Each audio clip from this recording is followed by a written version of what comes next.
So I think we've hit some of a pivot point. We've gone from obviously aggressive tightening toward the Fed kind of running into somewhat of a liquidity wall, and now they have to balance financial stability with their attempts at fighting inflation. Um, and so I think that's kind of the big story in financial markets is this kind of pivot in liquidity. I think the challenge is that we're still in this kind of stall speed area. So a lot of economic indicators have decelerated without going negative. And so they're either mildly positive, roughly neutral, maybe in some cases mildly negative, um, and other ones are still pretty strong. And we have this kind of window here between now and the debt ceiling where liquidity looks pretty flat overall. In this video, Lyn Alden, a highly respected financial analyst, shares her expert insights on the challenges of stay-born inflation, high interest rates, accelerating debt, slowing economic growth, and continued geopolitical stresses that demand urgent attention. Alden cautions that once the debt ceiling is lifted, Janet Yellen will need to replenish the Treasury General Account, leading to a liquidity crunch that could hasten a recession and bring down stock prices. For small and medium-sized banks, liquidity is the key issue, which may continue to deteriorate. Alden advises that banks should be able to weather the storm by holding securities to maturity and recovering their principal, but not all banks may be able to do so. In her tweet, Alden said the Fed's balance sheet has been updated and it's down $28 billion from last week. Seems ready to start heading in this sideways-ish pattern, where it remains above the lows but doesn't keep screaming upwards either. As the Federal Reserve proceeds with its plan to increase interest rates and execute quantitative tightening, small and medium-sized banks face the risk of sustained liquidity drains. This could begin with the most vulnerable banks and extend to others in the long run. Before proceeding further in this video, make sure to click on the subscribe button below to stay updated with our... The Federal Reserve was draining liquidity. Now it's kind of a messy situation. They're still, on one hand, they're pulling liquidity out with quantitative tightening, but then they're putting even more back in with loans. You have the Treasury General Account is still structurally drawing down its cash reserve as part of its extraordinary measures when it runs into its debt ceiling. And a lot of that's already behind it, but there is still some to go. And so as they draw that out, that goes out to the economy, and that's actually pro-liquidity. So you kind of have this multi-month window here where liquidity looks okay, but then the big challenge is that when they actually do get to the debt ceiling impasse, however that's resolved one way or another, when the Treasury actually then wants to refill its cash account and wants to, is able to issue debt again, that's a lot of new supply coming onto the market, and we're going to see how the Fed deals with that in terms of a liquidity response. And so overall, I would say we're kind of still in this multi-month period, but there's like storm clouds on the horizon. And there's almost two economies, right? So obviously very interest rate sensitive sectors, which is things that are really reliant on debt or issuing tons of equity, ironically. So if you look at the real estate sector, obviously that employs tremendous amounts of debt, and therefore that's very interest rate sensitive. That's obviously been a point of concern both residentially and commercially. And then the other one is tech. And people don't often think of it as a real estate, as an interest rate sensitive sector, but it is because, especially in this past decade, so many tech companies have, in some cases, sold their equity better than they sold their products. And what I mean by that is they keep their prices low, they operate at a loss, and they make up for it by constantly selling new equity, both to their employees and to investors.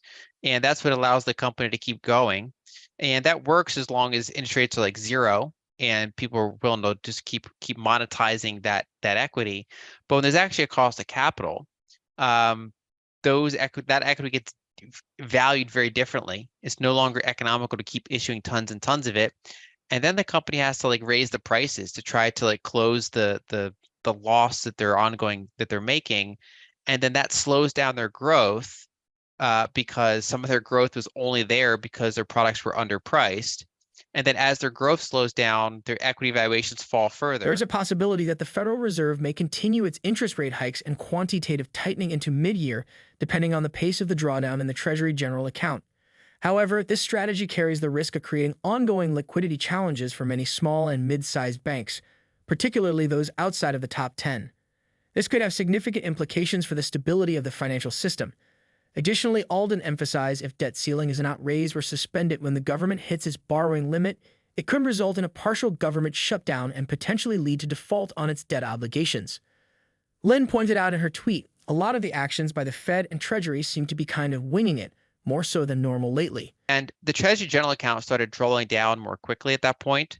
And you actually, measures of domestic liquidity started trending sideways rather than down throughout quarter four. And that kind of coincided with the dollar index coming off of its highs, the market coming off of its bottom. Treasury market liquidity still wasn't great, but it was no longer as bad as it was in that time. And so for kind of a multi-month period, we're in that sideways sort of trend. And that was in large part because the TGA was big enough to be offsetting some of the quantitative tightening. So that gives you an idea of magnitude. They drew it down from many, many hundreds of billions, and now it's below 300 billion. And so that was large enough to offset a significant percentage of quantitative tightening. Going forward, there's only, there's less than 300 billion left. It's still relevant on a scale. And when they get to a point where they want to refill it, I mean, their kind of baseline number for where they want it is around $500 billion.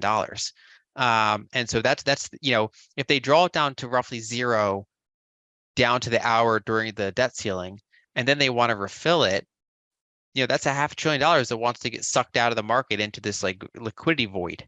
And so it's smaller than reverse repos. But it is a meaningful percentage of it, and especially when there's already liquidity issues in the system, it's certainly a meaningful variable. According to Lyn Alden, the Federal Reserve's efforts to raise interest rates and perform quantitative tightening during this business cycle could disproportionately benefit mega-cap banks like JP Morgan Chase over smaller community banks. This is because smaller banks are at greater risk of losing reserves, which would threaten their liquidity profiles. Additionally, if the U.S. Treasury were to issue a significant amount of T-bills, it could further drain reserves through reverse repos.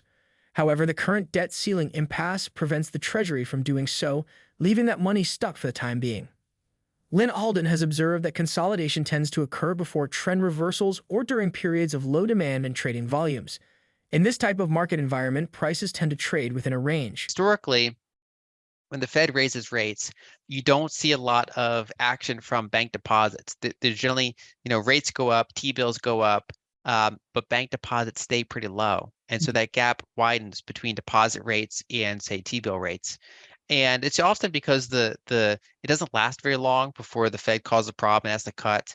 And also because people just feel safe in their banks, especially if you're a business and you're actually using your bank for payroll and like money's going in and out.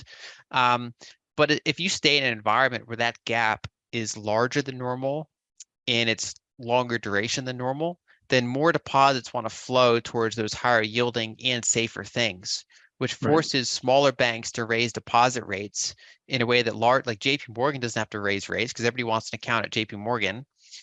So they can hold rates at like zero, whereas, community banks, regional banks have to raise deposit rates if they want to avoid deposit flight. And then the problem is because they lent at long durations at low rates, even if they don't have a liquidity crisis, they start to have pressures on their profitability.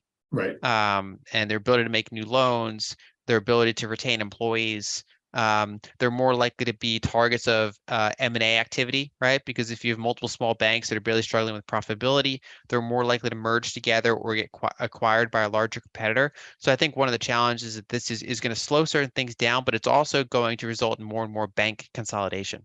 In the current financial climate, many aspects of the financial system seem to be turned upside down as policymakers grapple with rising inflation. However, if the Federal Reserve is unable to continue implementing a combination of interest rate increases and quantitative tightening for an extended period, due to the disproportionate impact it could have on small banks, it could have significant implications. This could occur even if price inflation remains above the Federal Reserve's target. On this note, we conclude today's video.